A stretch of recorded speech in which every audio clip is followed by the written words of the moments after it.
Hi, second graders. So I am going to continue our read of Vacation Under the Volcano, Magic Treehouse book with Jack and Annie. And we are on chapter 3, and it's entitled Gladiators. Jack and Annie hid behind a fruit stall. They waited for a moment, then peered around the corner. I don't see her, said Jack. Who was she? Asked Annie.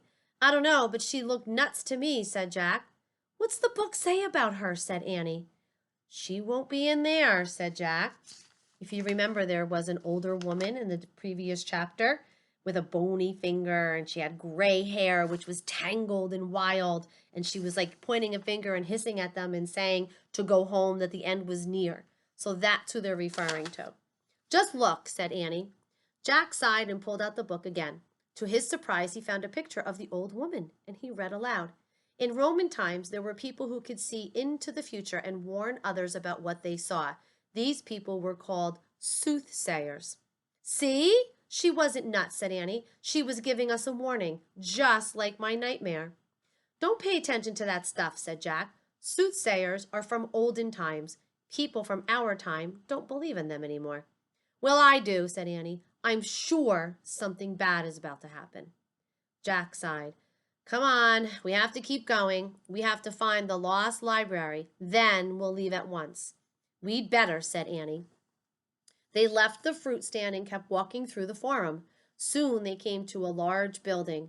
Crowds were streaming in and out of it. Is that a library? Said Annie. Let's look, said Jack. He looked in the Roman book. He found a picture of the building and read aloud. Most people in Pompeii did not have a bathtub at home, so they went daily to the public baths. Not only did people wash at the baths, but they also swam, played sports, and visited with their friends. That sounds like going to the pool, said Annie. But it's not a library. Let's keep walking. They kept walking until soon they came to a fancy building with large columns. Is that a library? Said Annie. Jack found a picture of the building and read aloud. The people of Pompeii believed that many gods and goddesses ruled the world.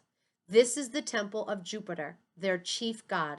In this temple, they prayed to Jupiter and offered him gifts. Today, we call the stories about Jupiter and other gods and goddesses myths. Wait a minute. This sounds familiar. This is our ancient Egypt.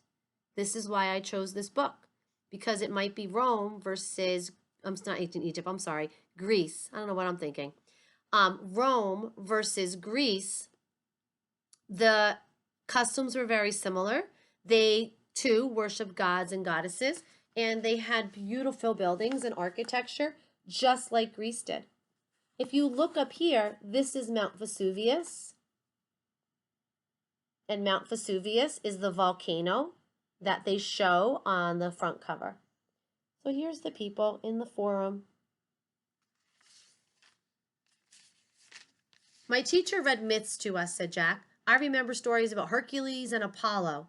Yeah, my teacher read them too, said Annie. I like stories about Venus and Medusa.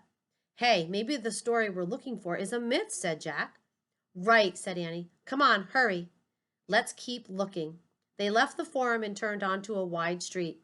Jack gasped. In front of them was an incredible sight. Tall warriors with huge muscles were walking in a line. They wore fancy helmets and carried heavy shields.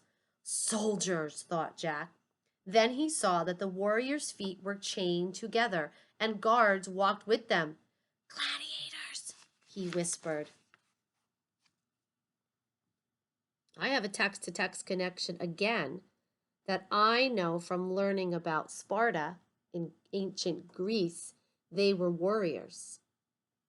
The Romans had warriors too, and they called them gladiators. And that's the end of chapter 3. So you see there's a lot of text-to-text connection. Text from our ancient Greece and text from our ancient Rome. So different countries, but very similar customs during that time. Hope you enjoyed our read aloud today. Have a great day, everybody. Bye.